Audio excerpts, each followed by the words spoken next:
Hi,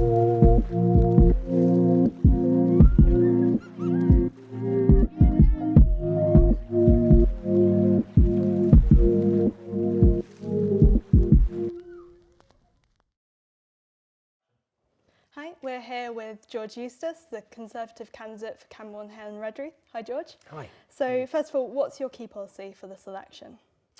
Well, I think nationally, the really big issue, obviously, is getting the Brexit saga sorted. I think now whether people voted leave or remain, they just want this put to bed. It feels like we've been stuck in an interminable argument now for 3 years. So if there's a Conservative majority government, we will do the deal that's been agreed, get that put to bed by the end of January so we can move on to other issues. And there are national issues such as increasing investment in the NHS, and levelling up funding for schools in places like Cornwall that have historically received less.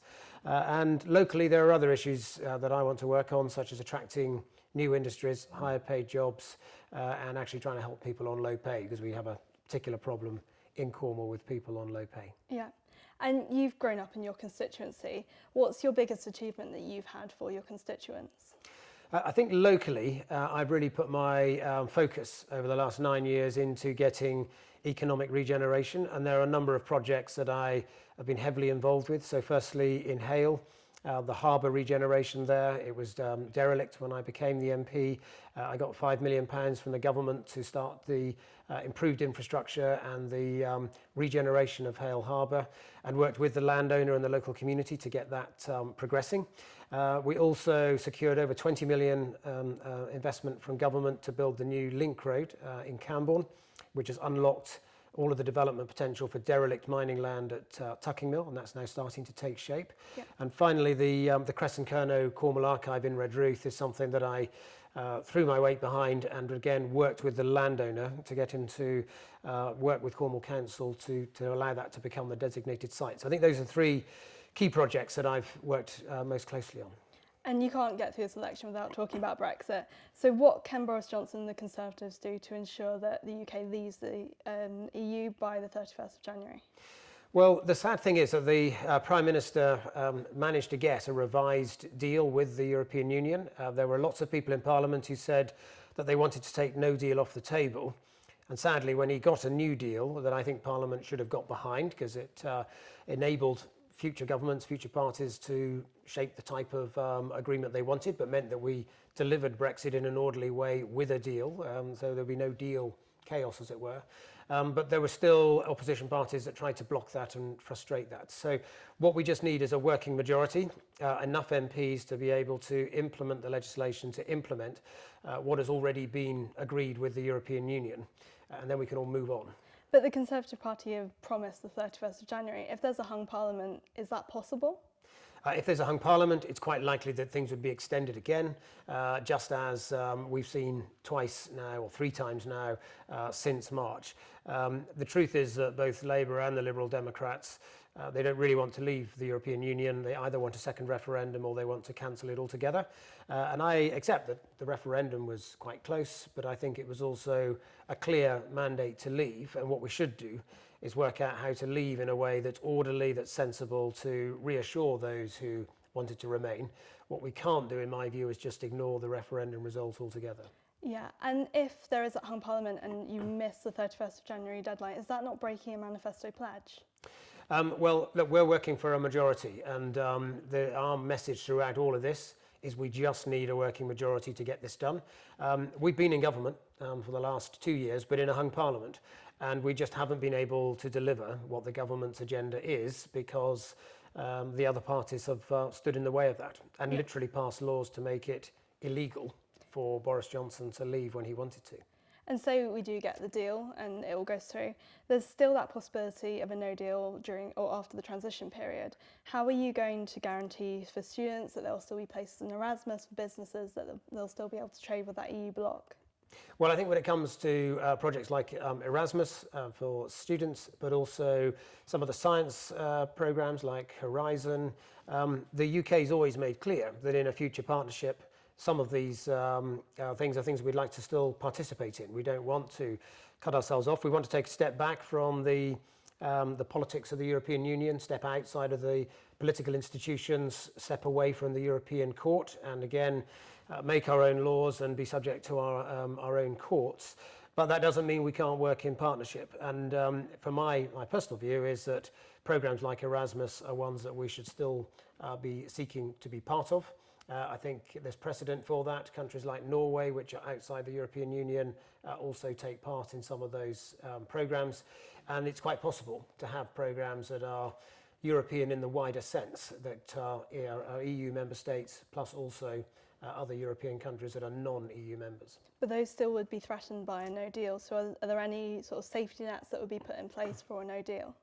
Well, I think now a no deal is highly unlikely, because the real threat of a no deal was that we couldn't get an agreement with the European Union on how to leave, and that we would have had to have left at the end of October. Now, in the event, we both got a deal with the European Union that was acceptable to the government, but Parliament then blocked that and delayed things, which is why we have to have the referendum. But I think we have now got heads of terms on a new partnership, one that's similar, if you like, to the EU-Canada agreement, but could have elements of the EU-Norway type settlement, where we have a free trade agreement, tariff-free trade in all goods, arrangements and understandings on services, but also some of those other programs where it makes sense for us to work together in partnership rather than as part of an EU institution. I think we could still do that and contribute financially to those bits that we participate in. And moving on to the NHS and policing and the promises that the Conservatives have made for that, some critics have said that those extra funding is just replacing what's already been cut back by Conservatives. What's your response to that? Well, that's definitely not true when it comes to the NHS. So spending on the NHS has grown every year. It's actually gone up about 20% since 2010. But the truth is, and the reality, which is what Boris Johnson has recognised, is that demands on the NHS have just grown faster. So people are living longer, which is a good thing, but it means they need more medical care at the end of life. Medicine is advancing, and so there are more complex, more expensive surgeries that are available. And as a result of those two factors, there's been an exponential rise in demand for NHS services. So what we're saying is the budget's gone from around 100 billion in 2010 to about 120 billion now. And what we will do is increase it by a further 34 billion pounds per year by the end of the Parliament. So it's going to be a substantial uplift from around 120 billion a year now to 150 billion by the end of this Parliament. But a lot of people fear that the NHS will be further privatised, and they think that maybe Labour are the ones who can protect it. What's your sort of view of that? Well, since the NHS was created immediately after the war, in the majority of years since then, there have been Conservative governments, and we have always been committed to the NHS being free at the point of need. The NHS, since its inception, has had some private provision within it. So famously, GPs' surgeries are actually private enterprises. GPs often own their own surgeries. But that's a bit different to it being sort of given to companies like Virgin. Yes, but there's always been a role for some private provision if you want to bring extra capacity and reduce waiting lists. I think the most important thing is that it should always be free at the point of need, funded through taxes, not through some weird national insurance type scheme. So I'm very strongly against the US system, for instance, which I think is way behind where we are as a country. But if you can make use of additional capacity from some private hospitals to reduce waiting lists for certain types of operations, I don't think you should close the door on that, because it's still free at the point of need, free at the point of use. And as I said, we've always had GP surgeries which are private but funded through the NHS. Most dental practices are private. Some of them are NHS, some of them private, some of them not. So are there any protections which are going to be put in place to ensure that it is always free at the point of use? Well, it's very clear in our manifesto that it will be free at the point of need, and that we will be increasing funding in it. So people have to accept what we say in our manifesto. We've not sought to privatise it in the last 10 years. In fact, it was Tony Blair and the last Labour government that introduced the idea of foundation trust hospitals and started to bring some private providers in. So that wasn't particularly a Conservative idea. It's something that the last Labour government did, and they did it with good reason, which was to try to increase capacity in the NHS. And I think there is a role sometimes for that, but the crucial thing is that it should be free at the point of need. And just going back to policing, you're saying that you're putting 20,000 more police officers on the streets, but austerity has cut back that same number. So is it a bit misleading to say that you're putting them on the streets? Really, you're just replacing them. Well, I think, look, we've got Boris Johnson as a new Prime Minister, just elected back in July, and he's setting out his own agenda in this general election. And the reality is that over the last 10 years, we as a government have had to take some quite difficult decisions to get the country's finances back in order. You know, there was a very, very severe deficit, debts were spiralling out of control. We had to take steps to get that back under control. But that is now nearly 10 years ago. And so it's been 10 years of showing restraint, increasing budgets on things like the NHS and schools, but you know, dampening the increases in other parts of government. And what we really have to do in this election is address the future, what we will do in this Parliament, and we will increase police officers by 20,000. And moving on to higher education, students are going to have upwards of £50,000 of debt when they leave university. Why should they vote for the Conservatives when so many other parties are saying that they'll cancel those tuition fees? Well, it's always a difficult choice about how you fund higher education. If you go back just sort of 30 years or so, only about 15% of people went to university. It's now closer to 50%. It's a good thing. It's a good thing that more people are going to university now. But we also have to recognise that that then puts huge pressures on the budget.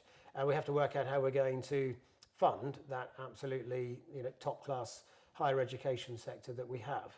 And I think that the system we have of tuition fees generally means that those who go to university, become graduates and go on to have a fairly well-paid job as a result of the qualifications they gain, are then able to pay back the cost of their course. If they actually don't manage to get a job that pays well, well then the fees are written off after 25 years. But for some students, it's not when they're gone, it's actually at university they're struggling with money. So poorer students aren't going to be able to go to university anyway. Is that unfair? Well, I think there are sort of maintenance grants and other things as well that can help support them. Yes, that's right, maintenance loans that can support them. And we have for certain professions, so we've recognised on nursing, for instance, that we do need to support nurses because the salary that they go on to isn't necessarily that high. And so there is now going to be maintenance grants for those as well. But there's elements, in my view, of the student loan system that need looking at, in particular the rate of interest. I think it was a system that was designed in a different era when interest rates were typically around sort of 5 to 10%. With interest rates now at a very low level, I think the level of interest that students are being charged definitely needs to be looked at. I think that's probably too high. And I think there are other elements as well around just the way that the tuition fee schemes work and in some cases the level of fees that universities are charging, where they all seem to have gone straight to the top and charged as much as possible rather Surely than that was develop a genuine inevitable market. If you said that universities can charge up to £9,250. Well, the hope at the time had been that there would be something of a market and universities would be competing for students and would therefore, some of them would pitch their fees that bit lower in order to attract students to ensure that they had lower fees. Now, that's not, in practice, that's not really happened. And your manifesto has put forward a triple tax lock. So that will fix VAT, national insurance and income tax. Given those are key sources of public funding, what would happen if public funding was suddenly needed? Has the government backed itself into a corner there? I don't think so, because I think they've not said they're going to cut those either. But look, VAT is already at 20%. I think the idea that you could increase that is it's highly doubtful. It's a very high. It's probably as high as you can go, in my view, when it comes to VAT, and also corporation tax and income tax are the two key taxes that we think we should hold where they are and not increase them. What the Prime Minister's clearly judged is that, looking at all of the forecasts, we actually have some headroom in the budget. The measures we've taken over the last 9 years mean that we've got a cushion of, I think, about £37 billion. We're ahead of tax revenues have come in better than expected. And he's taken the view that rather than use that money to pay down the deficit faster. Because we've had 10 years of difficult choices on public finances, actually we should use that headroom in the budget to ease the pressure on some of our public services. Yeah, and just a quick answer on this. Cornwall receives a lot more funding from the EU than it gets back.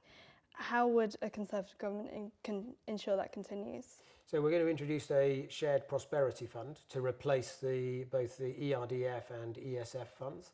And the government's already looking at replacement schemes for ESF, focusing more on skills. So the ESF fund wasn't seen as a particularly successful one in terms of how it was designed. Some of the projects didn't work particularly well. So it will be matched, the amount? Yes, so the Prime Minister's made clear that it'll be the same budget that goes into the Shared Prosperity Fund as was in the EU structural funds. And there's been arguably some misleading information coming out of the Conservative Party over this general election. So with the Keir Starmer doctored video, the Conservatives changing their Twitter name to Fact Check UK. How do you respond to that? Well, I don't think we should buy into the idea that political parties can't fact check. I mean, when I used to work at the party, we used to do something called rapid rebuttal, where we would come up with the facts on things, and Labour Party have always done the same. But that's different. The Labour Party have done similar things. So it's, in this digital era, I don't think that news outlets should have a monopoly on fact checking often. They should, but changing the Conservative HQ Twitter name, surely you should set up a different Twitter account to fact check, because people don't see that that's Conservative. Well, I don't know the full facts of this because I'm not. Things moved on a lot since I was head of press for the Conservative Party, and I know social media has taken things to a different level. But my understanding is that although the name on it had changed to Fact Check, it was still clear that it was a Conservative Party, still a Conservative Party account. I think that was made clear somewhere on the account. Yeah, but you've also got the Labour manifesto.co.uk, which was false. You've got recently the margaretbeckett.com, which was a website basically slagging her off. Should the Conservative Party apologise for what's coming out at the moment? Well, look, I'm not in charge of the media for the Conservatives anymore. All I can say is in any general election, you get quite fierce exchanges between the parties. And social media is a different medium now, and I don't think there's anything particularly new. We used to do in the past, there would have been documents published that were sort of highlighting errors and issues on other parties and so on. So I don't think, spoof documents that are taking apart your opponents isn't a new thing. I think both parties have done that down the ages. What's new is it's a different medium now. And with sort of comments that Jacob Rees-Mogg has made about Grenfell Tower, do you think that the Conservatives are a relatable party in this election? Yes, I do. And actually, look, that was a comment, a kind of dicky comment that he shouldn't have made. He apologised for it immediately because he realised that what he had said was offensive. Wasn't the point he was trying to make at all. But that's academic. He's apologised for that, and for any offence call. That the Grenfell Tower disaster was absolutely appalling, a terrible tragedy, and we all recognise that. And I've known Jacob Rees-Mogg for several years, and despite the image that he portrays, and he himself will sometimes call himself the Member of Parliament for the 19th century, or that's how some others will call him.